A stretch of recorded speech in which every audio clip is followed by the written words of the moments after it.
بسم اللہ الرحمن الرحیم۔ یو ود مسٹر ہاشمی کے ساتھ آپ کو خوش آمدید اور ویلکم کہتے ہیں۔ ہم آپ کو آج رشتوں میں تبدیلی کی ایپیسوڈ نمبر 12 کی ڈیٹیل بتائیں گے۔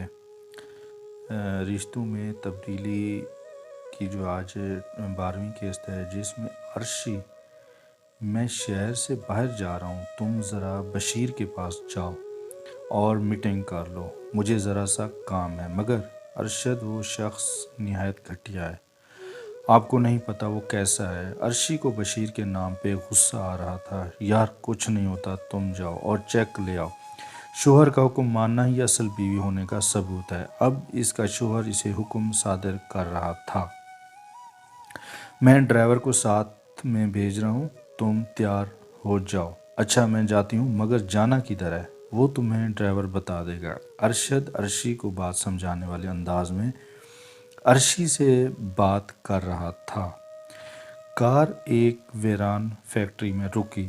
عرشی کار سے اتری اور آس پاس نگاہیں دوڑانے لگی۔ یہ کیسی جگہ ہے؟ ادھر نہ بندہ ہے نہ بندے کی ذات ہے۔ میں کال کرتی ہوں۔ ارشد کو عرشی دل ہی دل میں خوف کا شکار تھی۔ کال کرنے پر پتہ لگا کہ ادھر سروس ہی نہیں ہے۔ آفس میں داخل ہوتے ہوئے سامنے بشیر کو براجمان پایا۔ آئیے آئیے میڈم، آپ کا ہی انتظار کر رہا تھا۔ عرشی کی نظریں اسے پہچان رہی تھیں۔ وہ مسکراتے ہوئے عرشی کو اسی نگاہوں سے دیکھ رہا تھا جب وہ پہلے ملے تھے۔ آپ اندر کیا کر رہے ہیں؟ آپ باہر بیٹھیں، میں ذرا میڈم سے میٹنگ کر لوں۔ عرشی کے اشارے نے ڈرائیور کو باہر بھیج دیا۔ جی بشیر صاحب، کیا کہیے؟ آپ کا آرڈر آپ کو مل گیا ہے، آپ چیک دیں تاکہ میں چلی جاؤں۔ ارے میڈم، چیک بھی مل جائے گا، پہلے کچھ کافی وافی تو پی لیں۔ بشیر کی آنکھوں میں شیطانی صاف ظاہر ہو رہی تھی۔ نہیں بشیر صاحب، کافی کی ضرورت نہیں۔ عرشی کا دل کر رہا تھا کہ اس کا سر پھاڑ دے، مگر شوہر کا خیال آتے ہی عرشی برداشت کر رہی تھی۔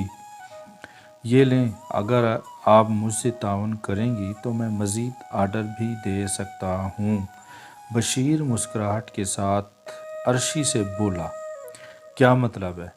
محترمہ، مطلب کو چھوڑیے، یہاں آپ کے اور میرے سوا کوئی نہیں ہے اور کسی کو پتہ بھی نہیں لگے گا۔ بشیر عرشی کے ہاتھ میں چیک پکڑاتے ہوئے ہاتھ پکڑ کر اپنی کرسی سے اٹھ کھڑا ہوا۔ دیکھیں بشیر صاحب، میں آپ کو بتا رہی ہوں، بہت برا ہوگا آپ کے ساتھ، دور رہیں مجھ سے۔ عرشی 2 قدم پیچھے ہٹتے ہوئے شدید غصہ کی حالت میں تھی۔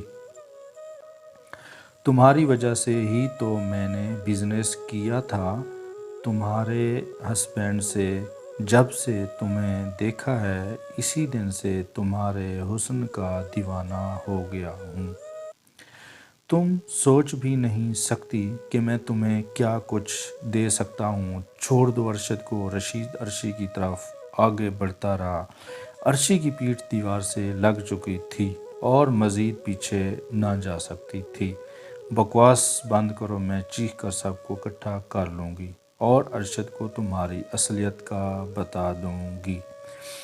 ارشد مجھے کیا کہے گا؟ ارشد نے مجھ سے ادھار میں پیسہ اٹھا رکھا ہے، وہ میرا کچھ نہیں بگاڑ سکتا۔ رشید کی شیطانیت عروج پر پہنچ چکی تھی۔ رشید، میں تمہاری بیٹی کی عمر کی ہوں۔ عرشی اب رونے لگ چکی تھی۔ رشید نے عرشی کی کمر کو تھاما ہی تھا کہ عرشی نے زوردار تھپڑ گال پر رسید کرتے ہوئے اس کے 14 طبق روشن کر دیا اور اسے دھکا دیتے ہوئے باہر نکل گئی۔ اب تمہیں میں بتاؤں گا۔ رشید بدلے کی آگ میں جلتا ہوا اپنے گال پہ ہاتھ رکھے ہوئے نہایت غصے میں لال پیلا تھا۔ ارشد، اس نے مجھے چھوڑنے کی کوشش کی ہے۔ عرشی ارشد سے کال پہ بات کرتے ہوئے رو رہی تھی۔ اس کے آنسو تھمنے کا نام نہیں لے رہے تھے۔ بلک بلک کر روتے ہوئے سارا قصہ ارشد کو بتانے لگی۔ اس کی یہ مجال کہ اس نے تم سے ایسی حرکت کی کوشش کی، تم کال کاٹو، میں کرتا ہوں اس کا بندوبست۔ رشید صاحب اتنی بھی کیا جلدی تھی، آپ کو ایک دو ملاقاتیں اور کر لیتے۔ تمہاری بیوی نے مجھے تھپڑ مارا ہے، اب تم دیکھنا کہ تمہارے ساتھ کیا کرتا ہوں۔ رشید انتقامی انداز میں ارشد سے شدید تلخ لہجے میں بات کر رہا تھا۔ مجھے میرے 6 ملین 2 دن کے اندر اندر واپس کرو، ورنہ اپنی بربادی کے ذمہ دار تم خود ہوگے۔ رشید ارشد کو دھمکی دے رہا تھا۔ رشید صاحب سوری سر، وہ نہ سمجھ ہے، آپ کے بارے میں نہیں جانتی۔ اپنی بکواس بند کرو اور میرے پیسے 2 دن کے اندر واپس کرو۔ رشید گرجتا ہوا ارشد سے شدید ناراضگی کا اظہار کر رہا تھا۔ ارشد جلدی سے آج ہی گھر آ جاؤ، بہت ضروری کام ہے۔ کیا ہوا ارشد، خیریت تو ہے نا؟ تمہیں جتنا کہا ہے اتنا کرو، فضول کی بحث مت کرو مجھ سے۔ ارشد ناراضگی کا اظہار کرتے ہوئے ارشی کو ڈانٹ رہا تھا۔ اچھا آ جاتی ہوں امی، مجھے جانا ہوگا، ضروری کام ہے، ارشد نے بلایا۔ کیوں بیٹا، اچانک سے تیاری؟ ارشی کی والدہ نے فکر مندی سے کہا۔ جی امی، سب ٹھیک ہے۔ اچھا بیٹا، اللہ پاک کے حوالے۔ ارشی کی ماں اسے دعا میں رخصت کرنے لگی۔ ویڈیو اچھی لگی ہو تو آپ اس کو لائک اور سبسکرائب کیجیے گا۔ انشاءاللہ آئندہ بھی ہم اچھی ویڈیو لے آئیں گے اور آپ کو محظوظ کریں گے انشاءاللہ۔ یہ ایپیسوڈ نمبر 12 تھی۔ نیکسٹ ایپیسوڈ 13 میں ہم انشاءاللہ حاضر ہوں گے۔ لائک سبسکرائب کیجیے گا۔ Thank you very much. اللہ حافظ۔